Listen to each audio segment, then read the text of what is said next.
ya Nairobi lazima ishughulikiwe. Now, Cabinet Secretary for Public Service, Justin Muturi, has once again criticized the government over cases of abductions and extrajudicial killings, insisting that the buck stops with the president himself. Muturi expressed outrage at the continued disappearance and murder of Kenyan youth and said President Ruto must deal with the issue. The CS was addressing the media at Nairobi Funeral Home, where the bodies of 2 of 3 young men abducted in Mlolongo were found.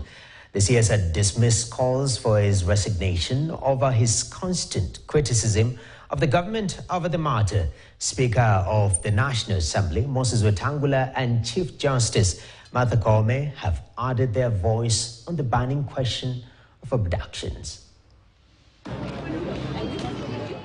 Abductions and killings have continued to generate heated discussion about who is carrying out the abductions and the killings. Barely a day after 2 bodies of 3 youths who disappeared in Mlolongo, Justus Mutumwa and Martin Mwau, were found in the Nairobi Funeral Home, Public Service Cabinet Secretary Justin Muturi has come out gun-blazing, castigating the government over the happenings. Muturi aiming at his boss, President William Ruto, whom he has told to take responsibility. Ultimately, responsibility must belong to somebody. We say the buck must stop somewhere. In this case, the president is the president of the Republic of Kenya, head of government, and commander-in-chief of all defense forces. Muturi has become a thorn in the flesh of President Ruto's government over abduction cases, accusing the president of ignoring the matter and instead focusing on other issues. He faulted the president for pledging to end forced disappearances during campaigns and not doing anything. Mr. President, I'm calling upon you now to order an end to these abductions, which you promised, killings, extrajudicial killings. Muturi decried what he described as the normalization of extrajudicial killings, saying the government has a duty to protect its citizens rather than preside over their deaths. The CS proposed the formation of a commission of inquiry to unearth the truth. He was accompanied by family members of the 2 youth killed. The 3rd person is still missing. We sit somewhere claiming that we are discussing matters about the economy of this country. Economy for who? If we are killing them, abducting and killing the young ones, so who are you doing the economy for?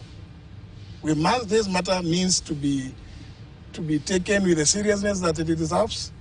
And we are asking those in authority, kindly, let us respect the Constitution, let us respect the laws of the land, and let's put to an end this heinous practice of killings and abductions. National Assembly Speaker Moses Wetangula and Chief Justice Martha Koome have also added their voice, calling for security agencies to bring to book those behind the disappearances.